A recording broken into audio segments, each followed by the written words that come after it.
Shalom Rastafari, assalamu alaikum. Peace to the kings and the queens and the earth. How's everybody doing this hump day, this Wednesday? Again, giving them just a salute and shout out to everybody this month, maintaining, grinding, and just doing your thing. Keep being persistent.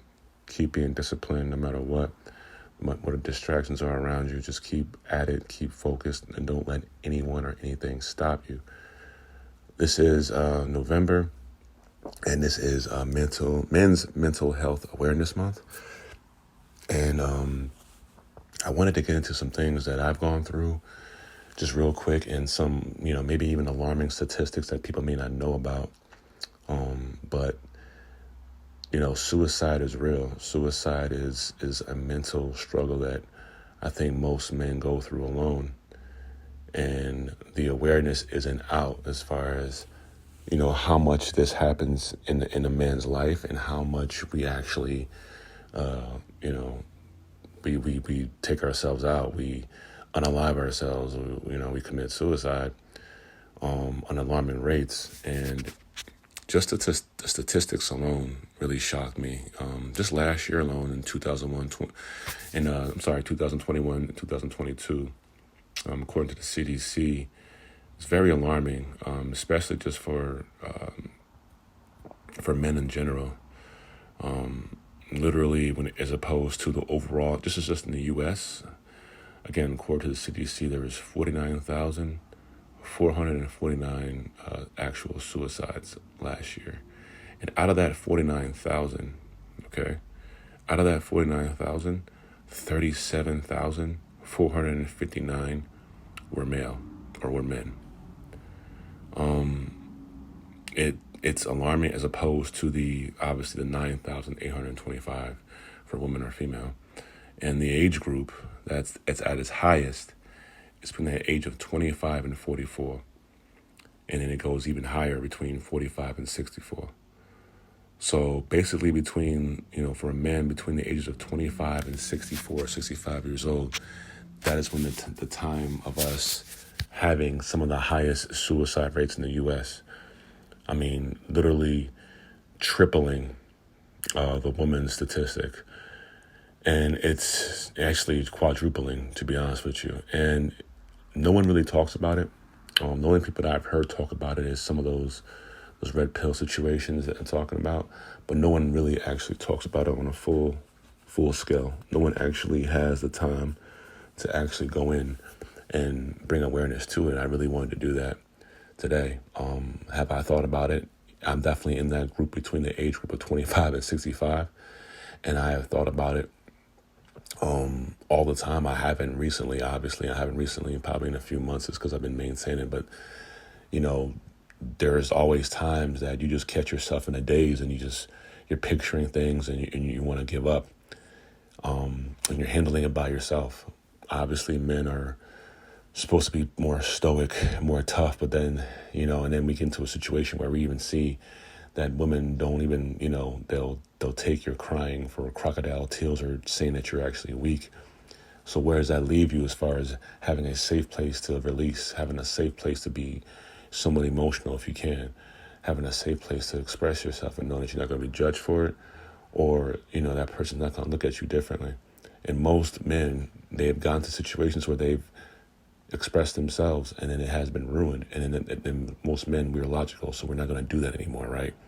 If we put our hand on the on the stove and it's hot, we're not going to put our hand on the stove when it's hot anymore. Whereas an emotional person might just so why is it hot? And they keep on burning themselves until they finally get it on an emotional level. Whereas men, we just are logical. So the moment we might reach out, or the moment we talk to someone and we feel that that's not a secure place to talk, we won't talk about it anymore. Or they'll, maybe violate that trust by, maybe seeking other things or telling people about your personal stuff to get what I mean?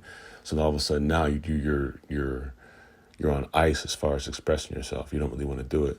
You are in a form where you're kind of like in a survivor mode. And most of the time in survivor mode, you're more likely to just unalive or kill yourself because you feel like you're a nuisance to the world. As a man, if he's not providing, he feels very low.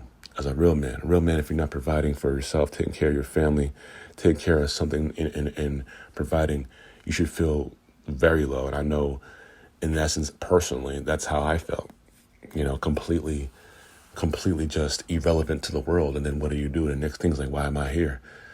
And, that's what happens. And then most of the time it's too late. For those statistics to be that large of a difference, that lets you know that we need more help. We need more programs, and we need to really be able to talk about these things in a safe place without being judged or without being looked at as if we were weak. Because those statistics really I knew it was high, but I didn't know it was that high. I didn't know it was 4 times as much. And we're not talking about that enough. And I am a person who has never really attempted, but I've gotten damn near close, very close. Because the attempt would have been an attempt that would have been, wouldn't have been no accident. It would have done the job, if I can be clear with that. And I promised myself to never do that again, no matter what, because of the fact that I'm living for a purpose. And sometimes that purpose might not even be yourself. Your purpose may be like, I'm on this vibe. I'm living for my people. I'm living for my mom. I'm living for my dad. I'm living for, I got people who depend on me. That's what I'm doing. And then if that purpose is taken away for whatever reason, you're still going to go hard because you feel you have maybe a spiritual connection, knowing that, things will get better no matter what. And I have gone to that point. I've been to the depths of suicide and came out of that much stronger. And then when I got hit, with more stuff that you would think would take me over the edge, it didn't. It made me even more angry, more strong, because I just knew that I was stronger than that. But that, again, I'm not like everybody else. I had help too, right? I have good people around me who helped me out. And most men, not only are we not going to express it, but we're not going to even seek the help that we need to get to a better pace mentally. So checking on your men, like I said, this isn't something personal. I do have good people around me. But to see that statistic in the U.S. alone, over 38,000 men, committing suicide is extremely alarming and should be addressed. And it should be addressed. And it should be really, really taken into consideration, taken seriously. So to the men out there, you are valued. Get help if you need it. And then if you can't be in a safe place to express yourself, get to a place. Find a place where you can express yourself. Find a place where you can, be that person. Find that therapy that you need. I go to the gym every day. It has nothing to do with me looking good, I promise you. And I've been doing that for almost 2 years now, taking the breaks here, investing in your health. Health is definitely wealth. And having the people around you that want to see you do that, want to see you shine, want to see you healthy as hell. Get around from there and do what you got to do to be around for the world, because you are valued. We need strong men out here. You see what's going on in society. So we can't be unaliving ourselves or killing ourselves when we're definitely desperately needed. So if you don't know, you know now. Shout out to all y'all. Thank you for listening.